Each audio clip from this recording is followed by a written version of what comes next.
অনেক সময় আপনাদের কষ্ট দিলাম, অপরাধ ক্ষমা করবেন। আমার গানের মধ্য দিয়ে অনেক আশেকান আমার কালু সবার দরবারে অনেক প্রেমিকেরা অনেক আশেকান আমাকে টাকা দিয়ে দোয়া করলেন। আমি সকলের প্রতি সালাম রাখছি, ভক্তি রাখছি। হ্যাঁ, গাবো গাবো, সময় হলে আমরা চলে যাব। ধন্যবাদ সবাইকে।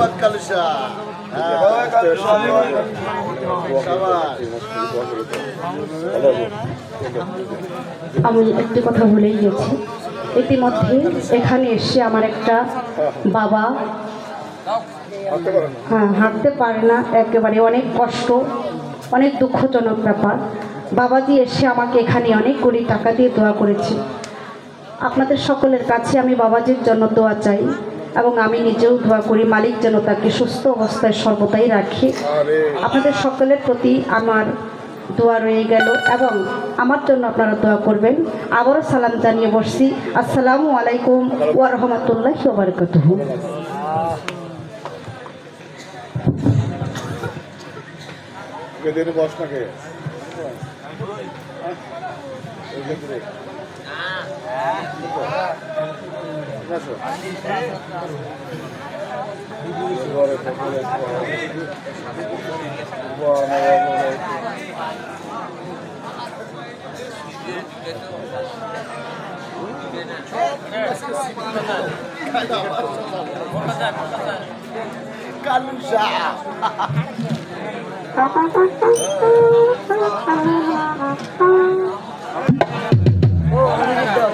দেখলাম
অতীব সুন্দর, অতি চমৎকার। কিছু কথা, কিছু গান আমাদেরকে একটু ভাবের জগৎ, ভাবের সাগরের মধ্যে ডুবিয়ে রেখেছিলেন। অতীব সুন্দর পালার ধারা অনুযায়ী আমার কাছে আবারও কিছু কথা রাখলেন যে আপনি যে পরম, এই পরম কি তার রূপ আছে কিনা? রূপ যদি থেকে থাকে সেটা কিভাবে আমরা দেখতে পারি? অবশ্যই আছে, কারণ ওই যে আপনি বলেছেন কি কথা, কেউ যদি দেখার বাসনা করে অবশ্যই সে দেখতে পারে, তবে দেখা যায় কিন্তু কাউকে দেখানো যায় না। এটা চিরন্তন সত্য। সৃষ্টির স্রষ্টা যিনি পরম, কেউ যদি দেখতে চায় দেখতে পারে, কিন্তু কাউকে দেখানো যায় না। তবে কিছু আকার ইঙ্গিত, কিছু ইশারা, এই ইশারার মাধ্যমে দেখতে হয় যে ব্যক্তি রূপ দেখতে পেরেছে, যে ব্যক্তি পরমকে জয় করতে পেরেছে, ওই মানুষটা অটল। কিভাবে? আমি পদকর্তা লালন সাজির একটি বাণী অবশ্যই একটি কালাম করার জন্য চেষ্টা করব, এটার মধ্যে ইঙ্গিত দিচ্ছে। হয়তো সেই গানটা আমি ধরি, তারপরে আমিও চেষ্টা করবো একটু ভাবে যাওয়ার জন্য। কেননা রাত্রি যতই গভীর হচ্ছে ততই সবকিছু স্তব্ধ হয়ে আসছে, কিন্তু কিছু ইবাদত, কিছু হাকিগত, কিছু উদ্দেশ্য, কিছু মনের আবেগ, এটা আস্তে আস্তে আস্তে আস্তে প্রকাশ পায়। আমি চেষ্টা করবো। কই যায় আরো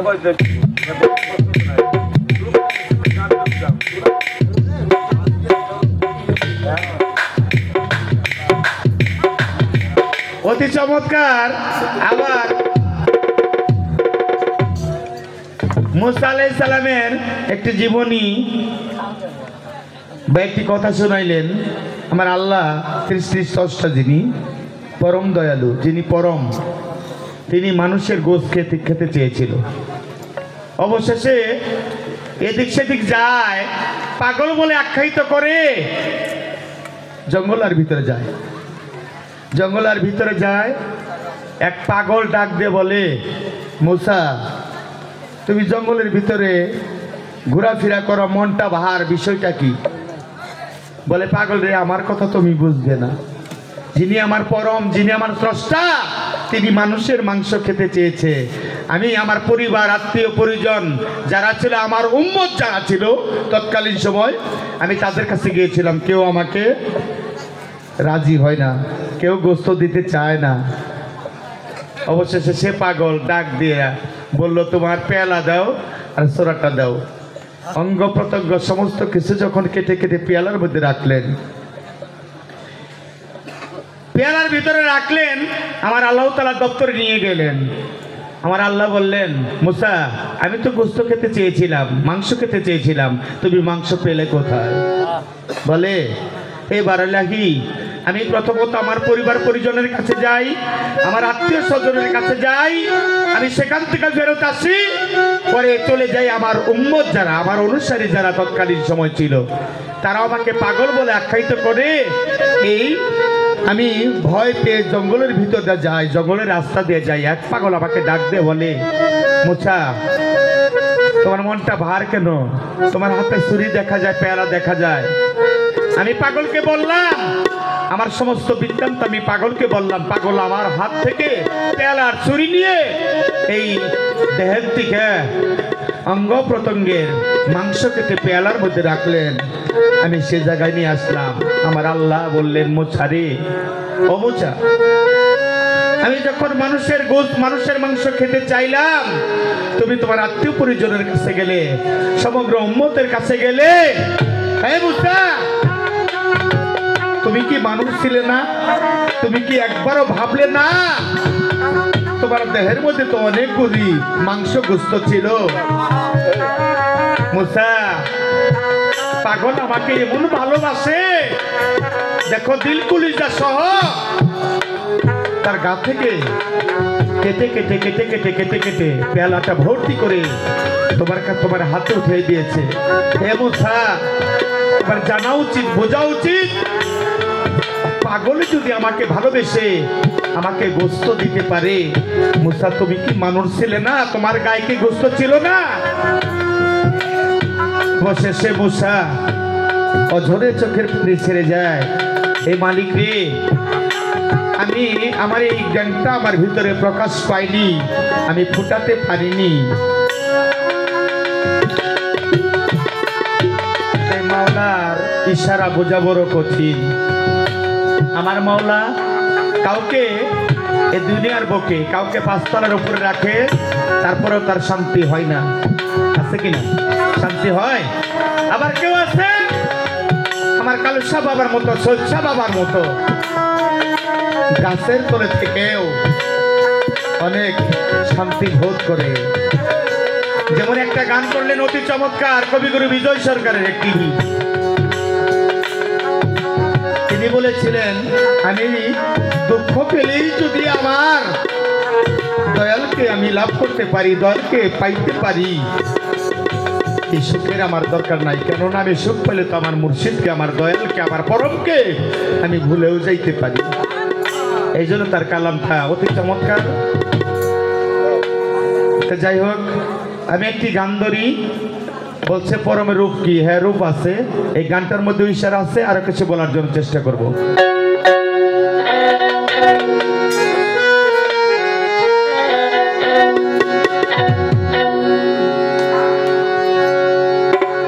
ওরে রূপ কাস্তেরি নৌকা খানি,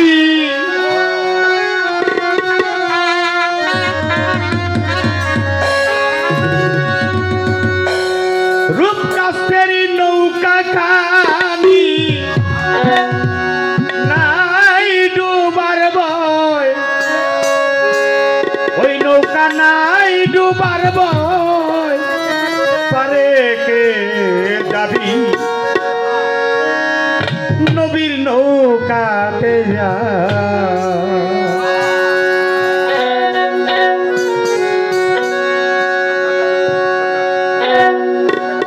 ওরে রূপ কাস্তেরি নৌকা খানি,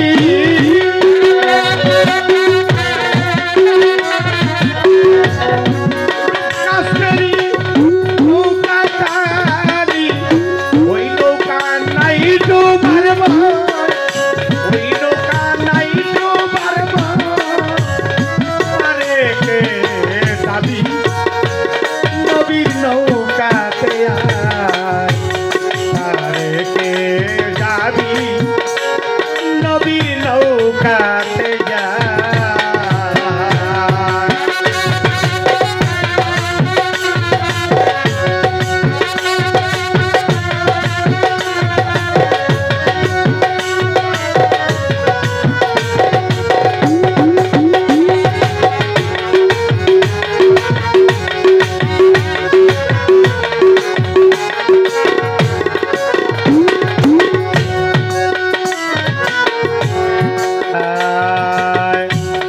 বেসরা নিয়ে যারা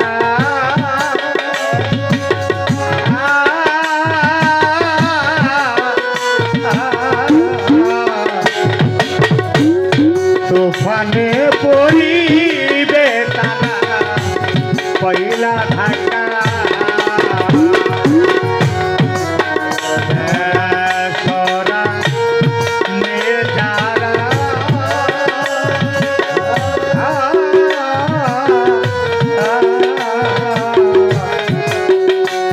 তুফানে পড়িবে তারা পয়লা ঢাকা।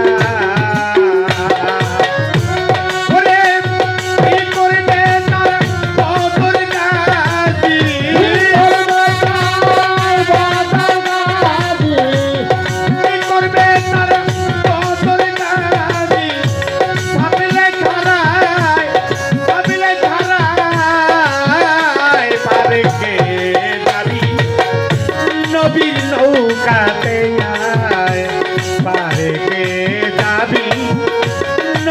নৌকাতে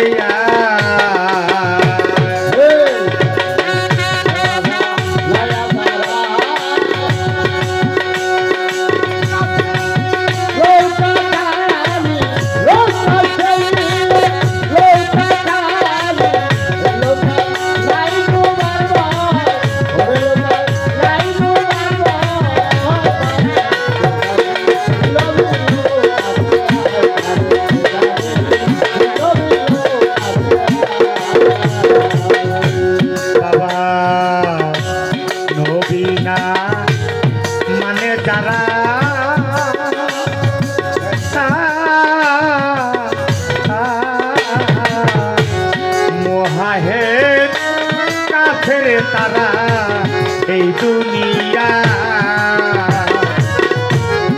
নবীনা মানে যারা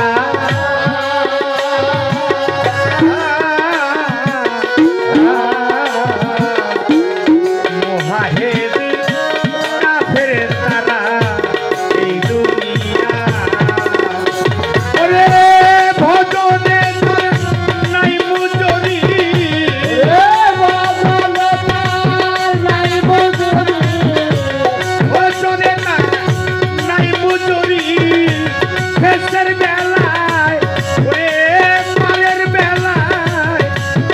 কে যাবি নবীর নৌকাতে পারে কে যাবি নবীর নৌকাতে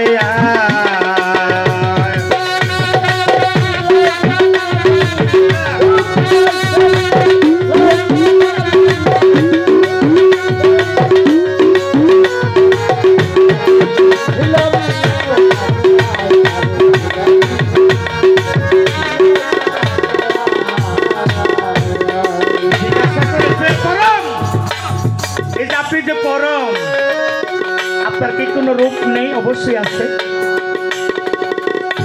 অবশ্যই আছে। ওই যে আমি কথাই বলেছি, এই রূপ যে দেখে সেই বুঝতে পারে পরমের রূপটা কি, আর যে দেখে সে কারোর কাছে বলে না, আর নিজে দেখতে পারে কাউকে দেখাইতে পারে না। তার প্রমাণ পদকর্তা লালন সাইজির কালামের ভিতরে এই যে এই অন্তরায় লিখেছে, কি লিখেছে? যে হি মুর্শিদ সেই তো রাসূল,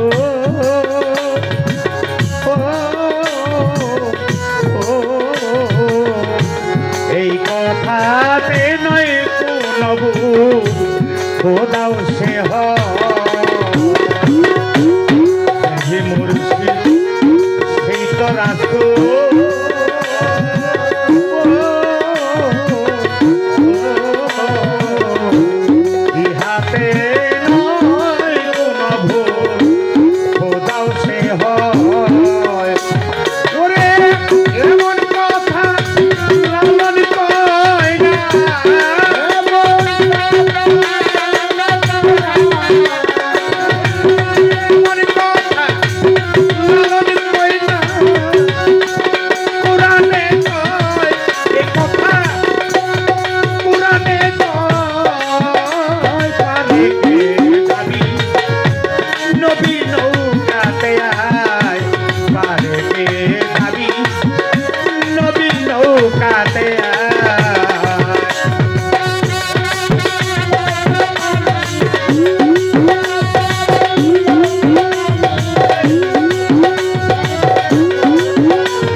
হি মুর্শিদ তেহি রাসূল, ইহাতে নয় কোনো ভুল,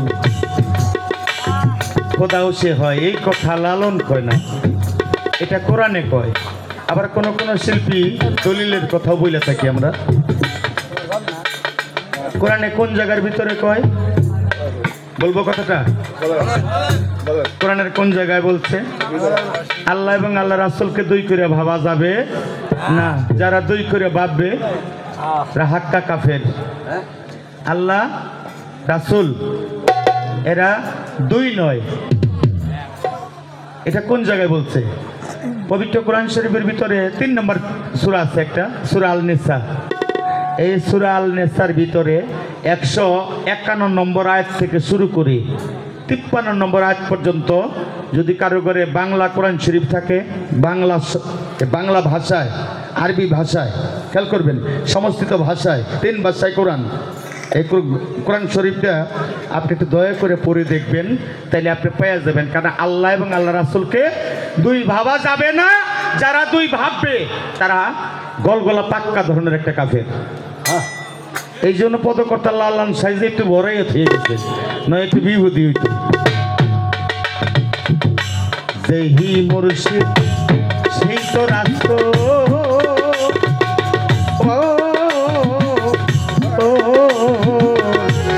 ইহাতে নয় কোন ভুল, কোথাও স্নেহ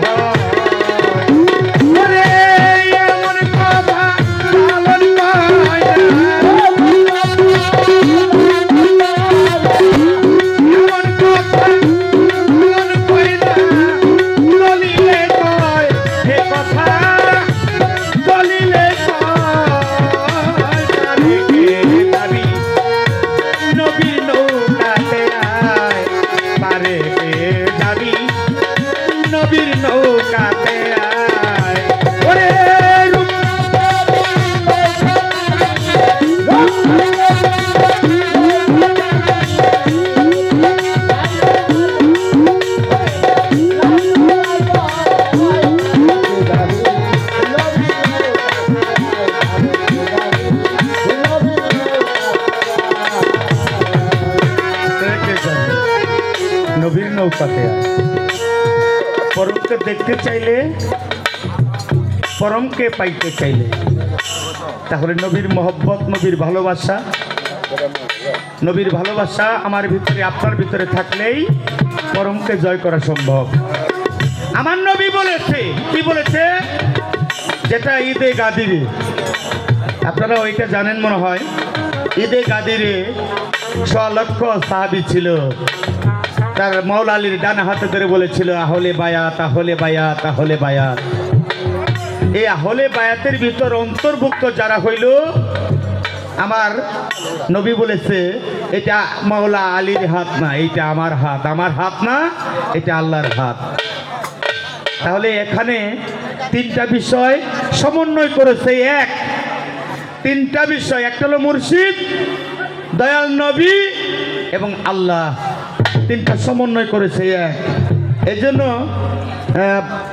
পাঞ্জু সাইজের একটি গান আছে, আল্লাহ, আদম আর মোহাম্মদ 3 দমে এক মিলে, দম জেনে নাও দমের মালা গলে। রজ্জবালির একটা গান আছে, ব্যাগ গানই তার গাওয়া যাবে না, সময়ের কিছু আর্থিক মানে অবস্থা। এই যে আমাদেরকে কিছুক্ষণ ভাবের সাগরে ডুবিয়ে রেখেছিলেন আমার সাদত বাজান, তার অনুসারী যারা, তার ভক্ত যারা, আজকে এই দরবারে তাদের জন্য মিলন মেলা, তাদের জন্য মিলন মেলা। এই মিলন মেলায় যদি আজকে দয়ালের সাথে সেই মিলটা না করতে পারে, আমি ভাবি ওর মতো পোড়া কপাল কোনো ভক্ত নাই। কি বাবা, ওর মতো পোড়া কপাল। কেননা প্রত্যেকটা ভক্ত যেন বুঝতে পারে আজকে মেরাজের রাত্রি, প্রত্যেকটা ভক্ত যেন বুঝতে পারে আজকে মিলন রজনী, যেটা গুরু ভক্তের মাঝে মিলিত হয়।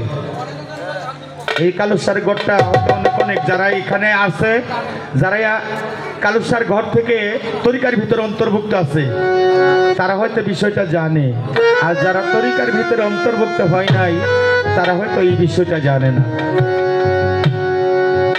ভালোর সাথে মন্দ, মন্দর সাথে ভালো, এটা কনফার্ম সারা জীবনই থাকবে। এই কালুসার ঘরটা বাবা ছোটখাটো ঘর না। এই কালুসার ঘরটা, এই যে কালু শাহ, প্রথমত তার নামটা ছিল কালু। বাবা সৈয়দ শাহর কাছে তিনি মুরিদ হয়েছিলেন।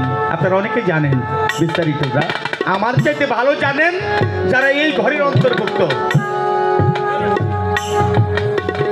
আমার সাদত বাজান এত বড় একটা, তার ভাগ্যটা এমনই ভালো, তার পরিবার পরিজন এলাকার ভিতরে আমরা টাঙ্গাইলে বসবাস করি।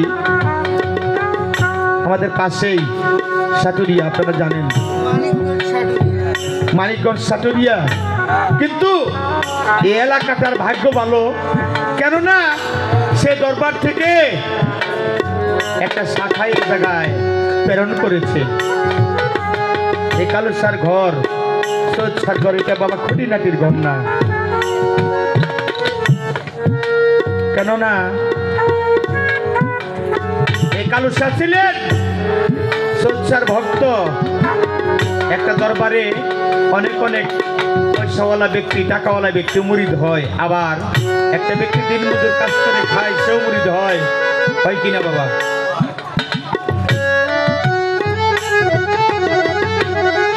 বাবা সৈয়দ স্যার এমনই একজন ভক্ত ছিল ঢাকা শহরের ভিতরে বাবা সৈয়দ শাহকে দাওয়াত করেছে। ৭২,০০০ টাকা দিয়ে একটা খাঁটি তৈরি করে রাখছে। এ জায়গায় দল ছাড়া অন্য কেউ বসবেও না, সইবেও না। কার জন্য তৈরি করেছে ভক্ত? বাবা সৈয়দ শাহর জন্য তৈরি করেছে। এই ঢাকার ভিতরে ভক্তের বাড়িতে বেড়াতে গেলেন, সাথে চলে গেলেন এই বাবা কালুসা। বাবা কালুসা গেলেন, যে লোকটার বাসায় চলে গেছে, সে বাসায় গিয়া বাবা সৈয়দ শাহকে বসার জন্য দিছে। বাবা সৈয়দ শাহ আসন করে বসেছে।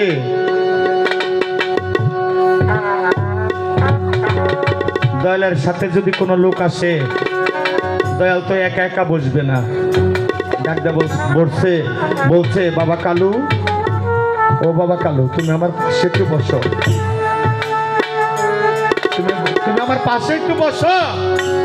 দয়ালের পাশে বসেছে বিধায় এই তরিকার ভাই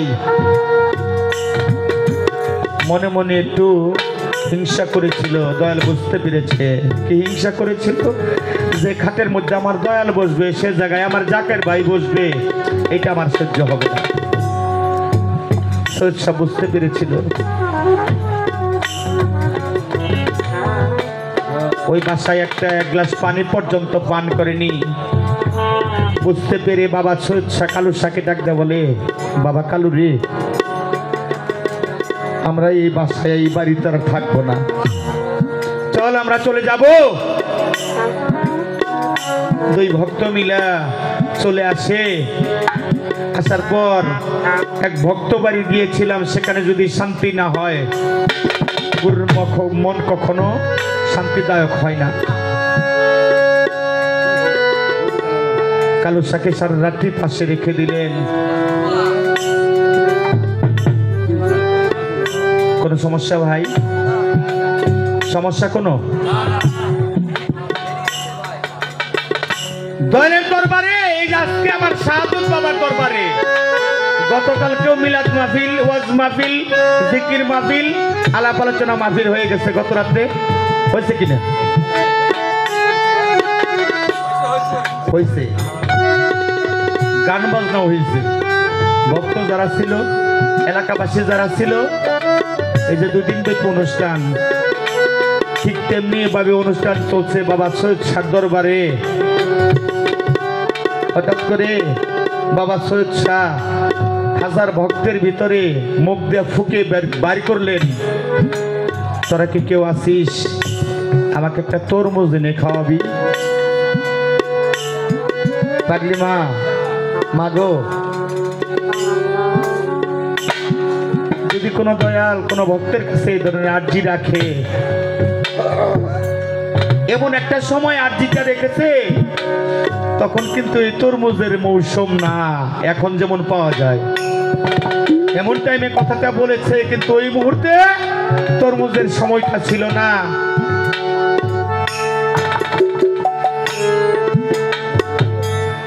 সকলেই এক এক করে ভক্তরা বলতে লাগলো, বাবা আপনি অন্য কোন ফলের কথা বলেন, কারণ এখন তো তরমুজের মৌসুম না, তরমুজ ফলের সময় না।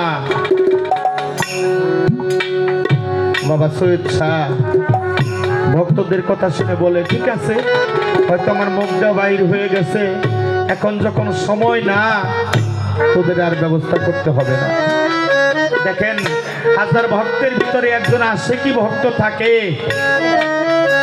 এই কালু শাহ মনে মনে ভাবলেন, এখন যদিও তরমুজের মৌসুম না, দয়ালের মুগ্ধ প্রকাশ হইছে, অবশ্যই এই ফল দুনিয়ার ভিতরে আছে। মৌসুম না থাকলে কি হবে, দয়াল যেটা প্রকাশ করছে অবশ্যই এই তরমুজ আছে। এই কালু শাহ বাবা সৈয়দ শাহ কদম মোবারকে ভক্তি চুম্বন করে বলে, দয়াল গো, আপনি আমার জন্য একটু আশীর্বাদ করুন, আমি দেখি আপনার চাওয়া ফলটা ব্যবস্থা করতে পারি কিনা। কালু শাহ দয়ালের দরবার থেকে বাহির হইলেন। আরে তৎকালীন সময় এত যানবাহন, এত রাস্তাঘাট ছিল না, পায়ে হেঁটে যাইতে দিত।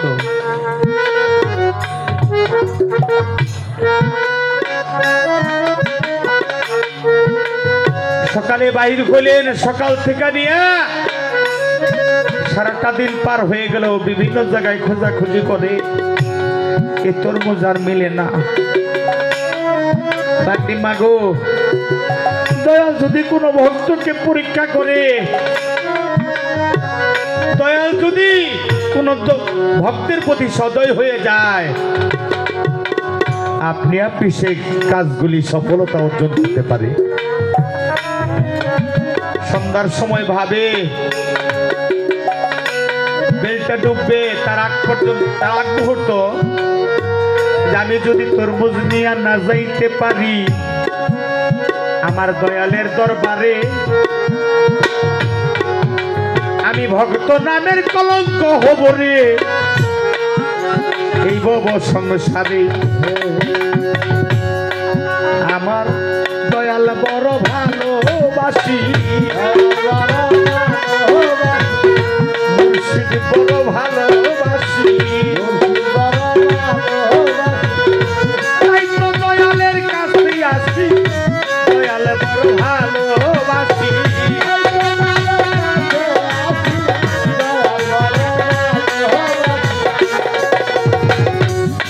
হাত করে দাঁড়িয়ে আমার কালু বাবা রইয়াছে দাঁড়াইয়া, এই ফলটাই আমি যদি না নিয়ে যাইতে পারি দরবারে, ভক্ত নামের কলঙ্ক যাবে হইয়া। এমন টাইমে দেখেন দয়ালের কীর্তিতা, দয়ালের কি রহমত, ভক্তের জন্য সদয় গেছে হইয়া।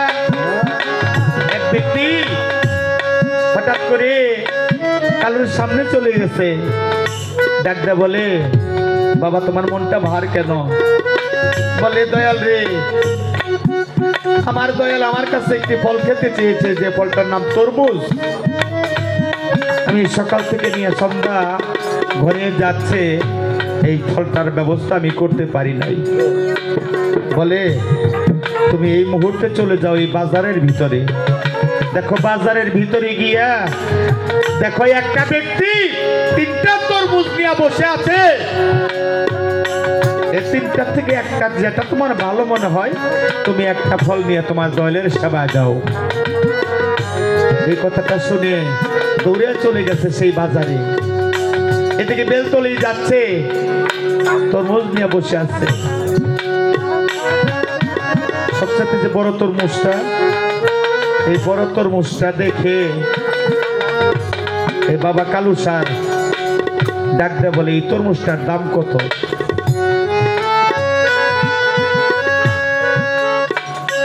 যিনি তরমুজ বিক্রি করে তিনি বলে, এই তরমুজটার দাম হলো 1 টাকা। কালু শাহ ডাক দেয়, বলে,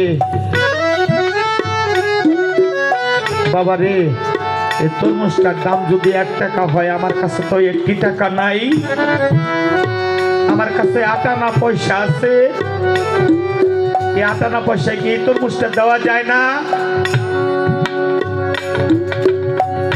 বলে 1 টাকা দামের তরমুজ, সেটা আমি আটানা দেই কি করে? আটানাই দেওয়া যাবে না। যখন এই কালু শাহ বলেছিল আমার এই ফলটা আমি আমার দয়ালের সেবায় দেব, আমি তোমারে জানাই এই আটানা পয়সা নিয়ে এই তরমুজটা আমায় দাও, আমি বলি তোমার খাই,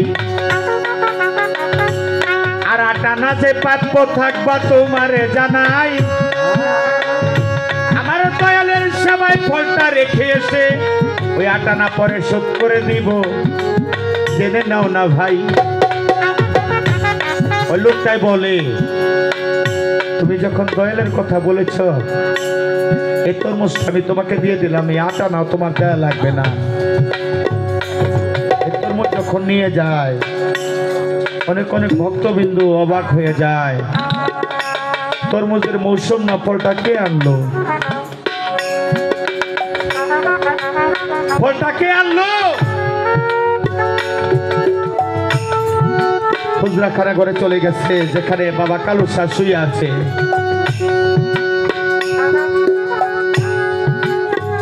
ভক্ত চলে গেছে, গিয়া দেখে বাবা সৈয়দ শাহর পা দুটি এই মোটা হয়ে ফুলে গিয়েছে। ভক্ত যার যার হইয়া কাঁদে, বাবা আমি আপনাদের জানাই আপনার পা ফুলা কেন, কোন জায়গায় গিয়েছিলেন না আঘাত পাইছেন বলেন না আমায়। ওই দিন আমার সৈয়দ শাহ দু চোখের পানি দেয় সারিয়া,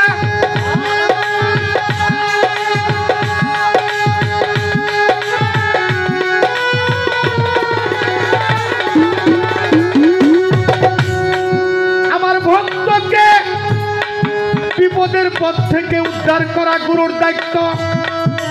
ওরে বাবা তুমি লও জানিয়া,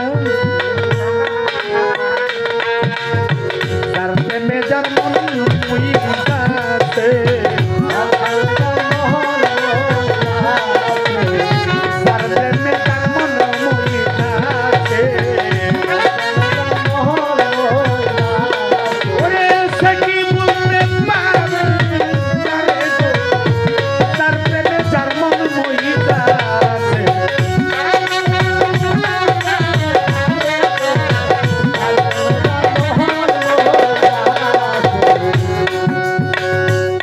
আমি আমার অতি আশিক একজন ভক্ত যার নাম কালু, ওই কালু তরমুজটা নিয়ে এসেছে দরবারে, কিন্তু কালু যে সারাদিন ঘুরে ঘুরে ঘুরে ঘুরে পা দিয়ে হাঁটছে, এটা কালুর পা দিয়ে হাঁটে নাই, এটা আমার পা দিয়ে হেঁটেছে। আমার শাহাদত বাজানের ভক্ত যারা গো, আমি তাদেরকে জানাই গুরু যদি তোমার প্রতি সদয় হয় তবে তুমি মুক্তি পাইবা, জেনে নাও সবাই। যার প্রেমে যার মন বইতাছে,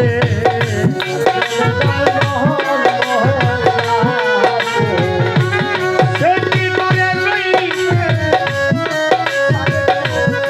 যার প্রেমে যার মন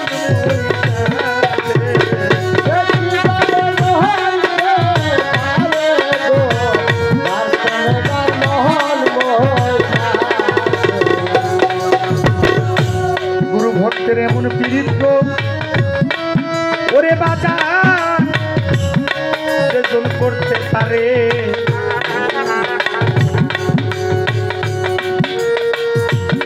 গুরু ভক্তের এমনই প্রেম বাবা থাকিয়া সংসারে,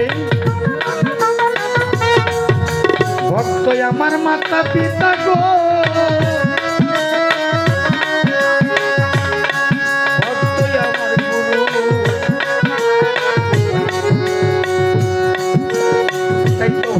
নাম রেখেছে এই জগতে ভালোবাসা কল্পতরু ওরে যেদিক ঘুরাই সেই দিক ঘুরি।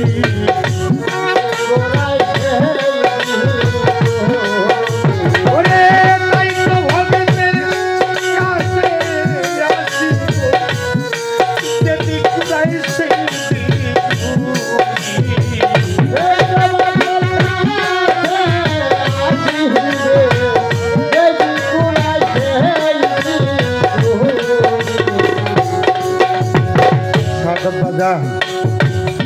দয়ালের সাথে যে প্রেমটা বাবা, যেখানে কোনো খাদ নাই, যেখানে সার্থকতা নাই, এই প্রেম যদি কোনো ভক্ত দলের সাথে করতে পারে, পরম তারা আপনি আপনি আপনি আপনি সামনে এসে হাজির হয়ে যায়। এই জন্য কবিতার গানে কি বলেছে, সেখান থেকে আমার এই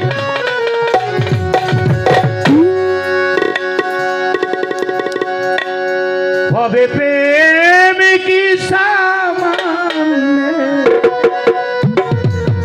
বটে হলো সজনী,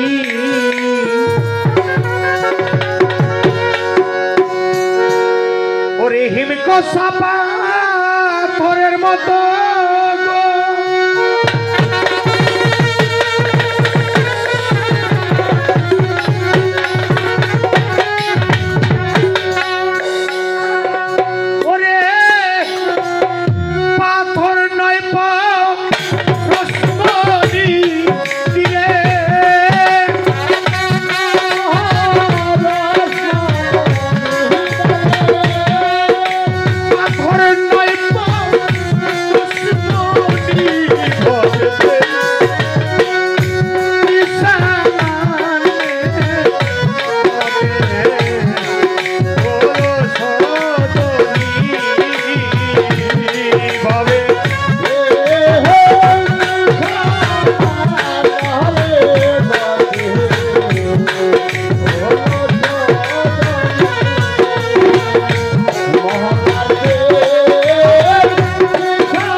করেছিল বনের হনুমান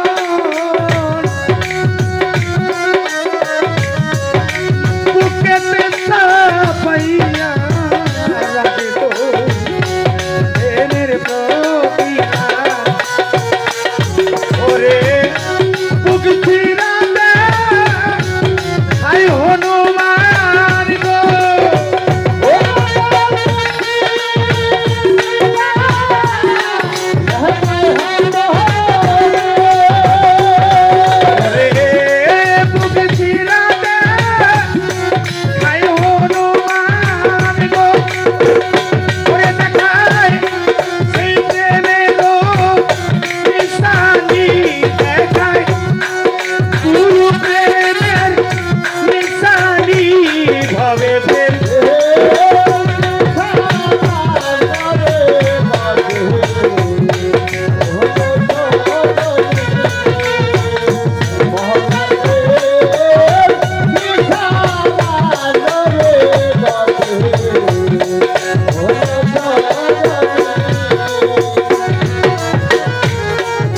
রাধে বলে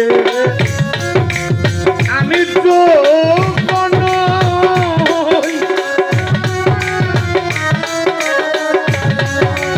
আমার কৃষ্ণকে ভালোবাসে গো তারি দাসী হই এইভাবে রাধে বলে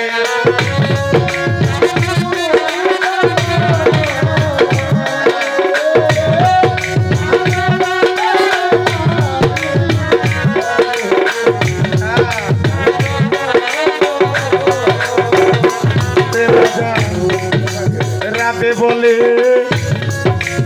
আমি যোগ্য আমার কৃষ্ণকে যে ভালোবাসে তারি দাসী হই ও যার ভিতরে বা হীরে কৃষ্ণ গো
সহজ প্রেমের এমনি যাতনা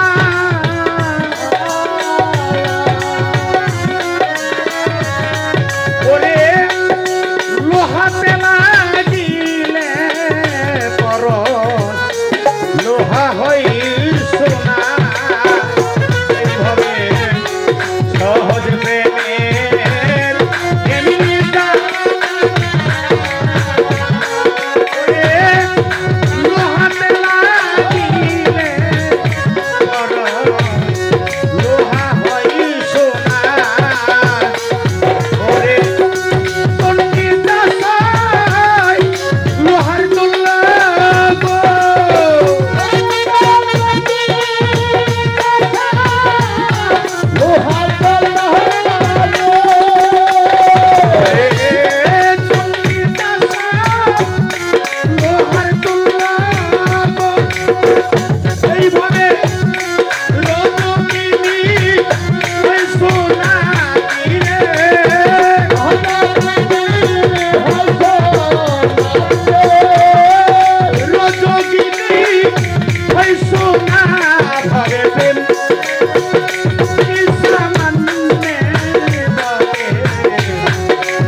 তাই ভেবে কা লোসা ফকির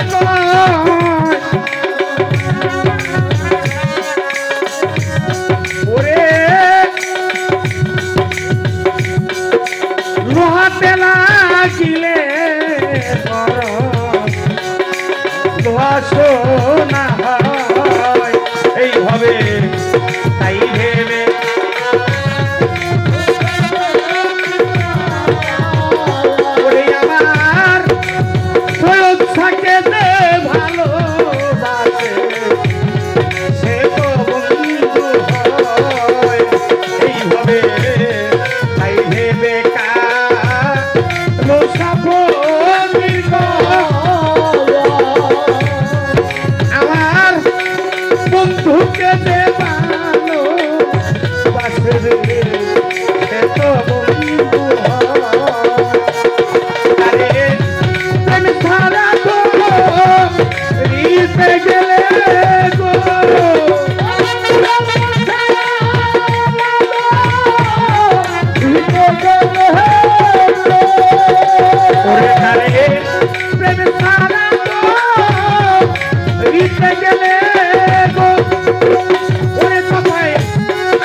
হবে প্রেম কি সামান্যে বলে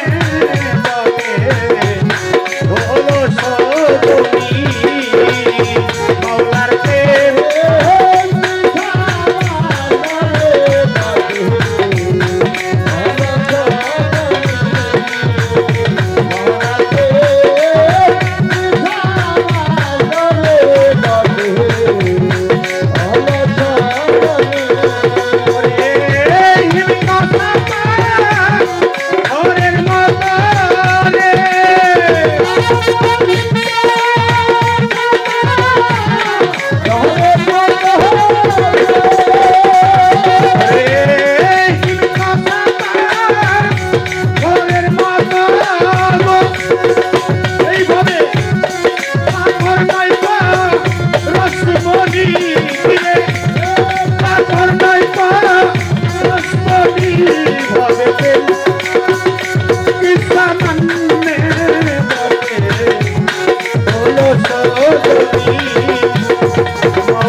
দরবারের আমার সাদত বাদনের উত্তরসূরি মঈনুদ্দিন ভাই, তিনি আমাকে কিছু টাকা দিলেন, আমার বাবাও কিছু টাকা দিয়েছে, আমার আরেক মাই কিছু টাকা দিয়েছে, আমার আরেক দরদি কিছু টাকা দিয়েছে।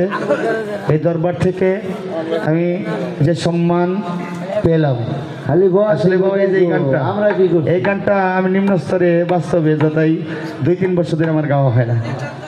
আমি কিন্তু খাতা বাই করে নিয়ে হল হঠাৎ করে যেন কেমন মন থেকে এসে গেল, যদি ভুল ত্রুটি হয়, কেননা কালুসার গানগুলি সকলের শিল্পীরাই এইভাবে গাইতে পারে না। তারপরে চেষ্টা করলাম ভুল ত্রুটি মার্জনা করবেন, তে উনি যেন দাঁড়াইতে পারে নাকি একটু ব্যবস্থা করে দিই। অতি চমৎকার করে কবিগুরু বিজয় সরকারের গান করলেন, মুসা নবীর কাহিনী বললেন, লতা পাটনির কথা বললেন, এপার থেকে ওপারে 10 হাত মা দুর্গা দেবী আসলেন। আর আপনার কাছে আমার শেষ বিষয়ে জানার বাসনা, কারণ ওই যে আমি আপনাকে দেখাচ্ছি কি আপনার মুর্শিদ রূপ, ওই যে আপনি বলছেন পরমের কোনো রূপ আছে কিনা, অবশ্যই আছে। কি অবশ্যই আছে, আপনাকে আমি দেখাইলাম কোরআন দৃষ্টি মোতাবেক। আপনার মুর্শিদকে দেখলেই আপনি আপনার রাসূলকে দেখতে পারবেন। আপনি রাসূলকে যখন দেখবেন তখন আপনার আল্লাহকে আপনি দেখতে পারবেন। তবে একটা কথা বলি কি, মুর্শিদকে সাধারণ মানুষ ভাইবা জানেন কেউ সেজদা ভক্তি করে না।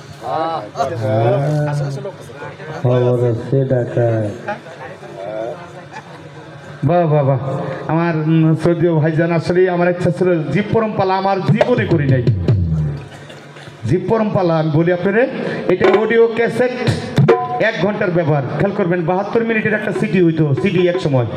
এই 72 মিনিটের ভিতরে এটা যুক্তিপত্র কথাবার্তা থাকতো যারা ক্যাসেট করে কি মা 72 মিনিটে। কিন্তু স্টেজের ভিতরে জীব পরমপালা দেওয়াটা ঠিক না, কেননা হয়তো জীবের ভূমিকা যে গাবে তিনি আল্লাহকে স্রষ্টাকে দোষারোপ করবে, তাহলে এটা বেদবি হবে না? জবাব দেন। কারণ জীব পরমপালা নিয়ে আমার শ্রদ্ধেয়, আমার নামের নাম বিক্রমপুরের শাহ আলম সরকার আর রীতা দেওয়ান, এরা কিন্তু মামলা খাইছিল নাকি জানেন? শুনছেন এটা জীব পরমপালা নিয়ে? আসলে আমার জীবনে জীব পরমপালা হিসেবে গান করিনি, হয়তো শিল্পী গাইছে কিনা আমি জানি, হয়তো গাইছেও, কিন্তু আমি গাই নাই। কে আমার ইচ্ছাটা ছিল শিল্পী আপনার সাথে আমার বলা ছিল রাস্তায়, কারণ ও তো এখানে গান করে গেছে, এনেকা ঢুলাইনি তো বুঝছে নাকি? তাহলে ওর সাথে যদি আমি ঢুলতে যাই তাহলে অবশ্যই অবশ্যই বলতে হবে। তাই আমি জানলাম, তাহলে বলছে যে না ওই এলাকার মানুষ গান বোঝে, গান ভক্ত। তবে এমন কিছু আলাপ আলোচনা গত বছর পালা দিয়েছিলেন গুরু ভক্ত। আমার ইচ্ছা ছিল যে কথাগুলি মানুষের না জানে, গুরু ভক্তের থেকে যতটুকু আমি জানি, আমি তেমন কিছু জানি না, আমি প্রকাশ করতাম। এখন মানুষকে শেষ দা আমার ভাই কথাটা বলেছে, ভাইয়ের কথায় যাই। আগে ওনাকে একটা কথা জিজ্ঞাসা করে নিই নাকি, কোন দাঁড়াইতে যেন পারে।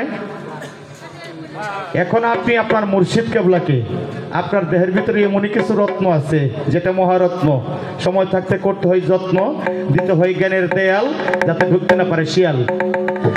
আপনার আপনার মুর্শিদ ভজন করলেই যদি আপনি আপনার পরমের সন্ধান পেয়ে যান, আপনার কাছে আমার শেষ বেলায় জানার বাসনা। আপনি এই কোন বস্তুটা দিয়ে এই গুরুর সেবাটা করবেন, গুরুর সেবা, টাকা পয়সা, ধনরত্ন, ব্যাংক ব্যালেন্স, এইগুলি আপনি এটা দেখাবেন। আর একটু ভাবে যাবেন হয়তো আমার ভাইয়ের কথায়, মানুষকে সেজদা করা বিলকুল হারাম। আমিও বলি মানুষকে সেজদা করা বিলকুল হারাম, এটা আমিও বলি। তবে মানুষের খাল গায়ে পড়া, একটা হলো খাস মানুষ, একটা হলো আম মানুষ। খাস মানুষ যারা, এখানে কোনো বাধা বিঘ্ন নাই। এটা কোরআন শরীফের ভিতরে সূরা ইউসুফের 100 নং আয়াতের ভিতরে বলা আছে। ইউসুফ আলাইহিস সালাম তিনি পয়গম্বরি লাভ করেছিলেন। এই কথাটা আমি বলতাম না, আমার ভাই বলেছে। এই মঈনুদ্দিন ভাই তিনি বলেছে যে মানুষকে সেজদা করে। আমি একটু আগে কিন্তু প্রথম স্টেজে যে পরমপালার ভিতরে প্রত্যেকটা ফেরেশতাদেরকে বলেছিল, প্রত্যেকটা রূহদেরকে বলেছিল তোমরা কি আদমকে সেজদা করো। সকলেই করছিল, কে করছিল না? এটা আজাজিল। তিনি সেজদা না করে 9.5 লক্ষ বছর ইবাদত করেছিল, প্রমোশন থেকে ডিমিশনে নেমে আসলেন সেজদা না করার অপরাধে। এই শয়তান ওই সময় ওয়াদা করেছিল, আল্লাহর কাছে চেয়েছিল, আমি যে জায়গায় দুনিয়ার উপরে সেজদা প্রদান করেছি ওই জায়গায় যদি আপনার কোনো বান্দা সেজদা প্রদান করে, এটা কিন্তু আমার বান্দা হয়ে যাবে। আমার আল্লাহ বলেছিল যে যাও, এই হুকুমটা বা এই আদেশটা তোমার আমি দিলাম, এই পাওয়ারটা তোমাকে আমি দিলাম। তবে বাবা একটা কথা বলি কি, 3টা জায়গায় শয়তান যাইতে পারে নাই, 3টা জায়গায়। এই জায়গা থেকে সেজদা করেন, কাজ হবে। সেখানে রুকু লাগবো না, ওযু লাগবো না, গোসলও লাগবো না, সময়ও লাগবো না। কি ভয় আছে তো? রংপুর আইসি না, আরেকটা বিভাগ আইসি, খেয়াল রাখবেন। ঢাকার থেকে কিন্তু রংপুর বিভাগে আসছি, ভয় আছে। এগুলো বিষয়টা। ইউসুফ আলাইহিস সালাম তিনি পয়গম্বরি লাভ করেছিলেন। তার মা বাবাকে আসন আসীন করাইয়া সরাসরি 10টা ভাই মিলে সরাসরি সেজদা করছে। এখন তিনি পয়গম্বরি লাভ করেছিল, তিনি কি ভুল করছে বাবা বলেন? ভুল কি করছে? ভুল করছে। তবে আমার ভাইয়ের কথায় সেজদা খেয়াল করবেন, একটা হলো ইবাদতের সেজদা। আমরা তো নামাজ কালাম পড়ি, কি গান হাত উপর করে কিনা? জবাব দেন। উপর করে, হাত উপর করে রুকুতে যাওয়া হয়, তারপরে সেজদা প্রদান করতে হয়, করা হয় কিনা? সুবহানাল্লাহ আযীম বলেন কিনা? সুবহানাল্লাহ আলা বলেন না সেজদাতে গিয়ে? এটা হলো ইবাদতের সেজদা। হাত উপর করে আপনার মুর্শিদ কিবলাকে যখন আপনি সেজদা প্রদান করবেন, হাতটা যেন চিৎ করা থাকে। বুঝাইতে পারলাম? এটা হলো সেজদায় তাজিমি সেজদা। এটা 5 ভাগে বিভক্ত। কিভাবে ভক্ত করবে? গুরুকে, সন্তান করবে, মা বাবাকে, স্বামীকে, স্ত্রী করবে তার স্বামীকে, ছাত্র করবে তার শিক্ষককে। এই জায়গায় কোনো বাধা বিঘ্ন নাই। যারা বাধা বিঘ্ন করে বাবা কথাটা যে বললে, হ্যাঁ, যে বুকু সিজদায় গেলে আপনার কথা কি বলছিলেন? হাত উপর করে যাওয়া হয় কিনা? ও ভাই তাহলে খেয়াল করছিলেন না? যারা বাধা বিঘ্ন করে বেদবি নিয়েন না, আবার আটকায়েন না। বিকায়দা আছে তো? না, ঠিক আছে, বিকায়দা আছে না?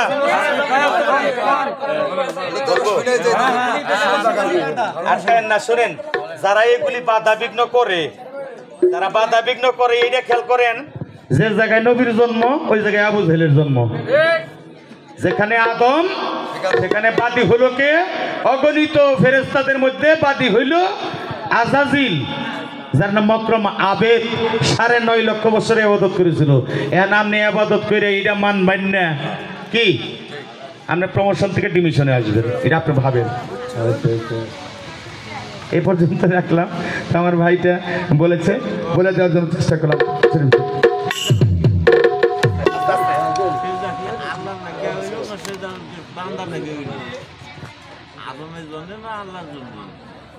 আরে বাবার এটা তো প্রশ্ন না।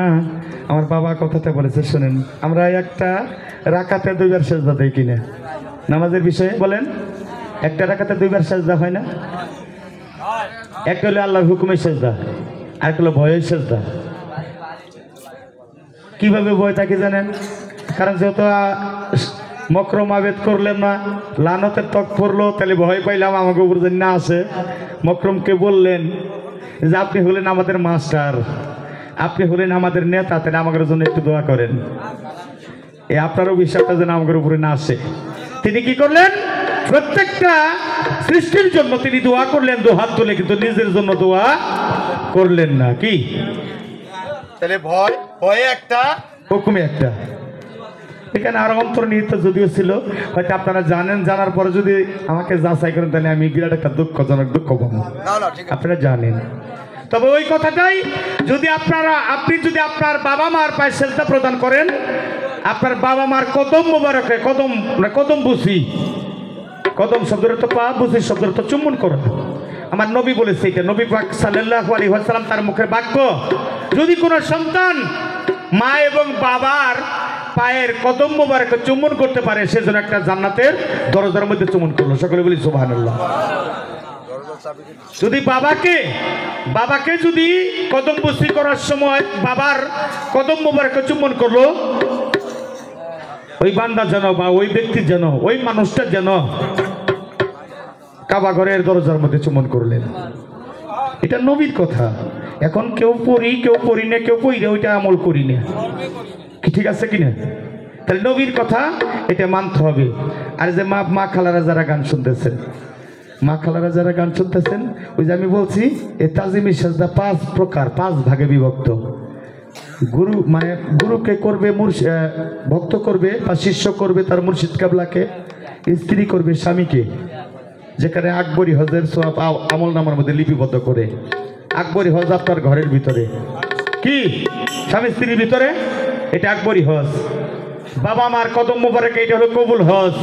লক্ষ টাকা খরচা করে কাবা ঘর ঘুরে ঘুরে তোয়াব করে তারপরে হাজি হয়ে আসে। আর আমার টাকাও নাই, পয়সাও নাই, খেয়াল করবেন, অর্থ সম্পদ কিছু নাই। আমি ভাবি আজকে আমার শাহাদত বাজানের দরবারে এসেছি, ঠিক কিনা? আসছি কিনা? এটা আমার জন্য নগদ আর জেন্দা কাবার মধ্যে আমি তপ করে যাব। এদের কিন্তু আগে বলেছিলাম, আজকে যদি কোনো ভক্ত এই খাওয়ার দান্দায় থাকে, ঘোরার দান্দায় থাকে, তাহলে বিরাট একটা বিকায় দেওয়ার মতো পুরা কাবাইলে ভক্তার নাই। আজকে পাওয়ার সময়, নেওয়ার সময়। আজকে না নিতে পারলে আপনি ব্যর্থ। 365 দিন পরে একটা অনুষ্ঠান হয়, বছর একবারে। এই জায়গায় কোনো বাধা বিঘ্ন, একটা যারা বাধা বিঘ্ন করে খারাপ লাগে, যদি আমি ছেড়ে দেবো, যদিও আমি আর গান করবো না, যে আপা গান করবে। তারপরে যে কি তোমা না, তোমা তো 2টা গান করতেই হবে আপনার। তো বিশেষ করে এই যে আমার ভাই কথাগুলি বলছে, বিদায় কথাগুলি বললাম, আপনারা করবেন। তারপরে একদিকে বাধা বিঘ্নতা আসবে, কি বলেন? বাধা বিঘ্ন আসবে। যে জায়গায় নবীর জন্ম, ওই জায়গায় আবু জেহেলের জন্ম, যেখানে শয়তান, বা যেখানে আদম সেখানে শয়তান, কতিপয় এটা বাধা বিঘ্ন আসবেই বাবা, খেয়াল রাখতে হবে। যে সকলকে হয়তো বিরক্ত করলাম, কথায় বল ত্রুটি মার্জনা করবেন, সকলেই ক্ষমা সুন্দর দৃষ্টিতে দেখবেন। সকলকে ভক্তি।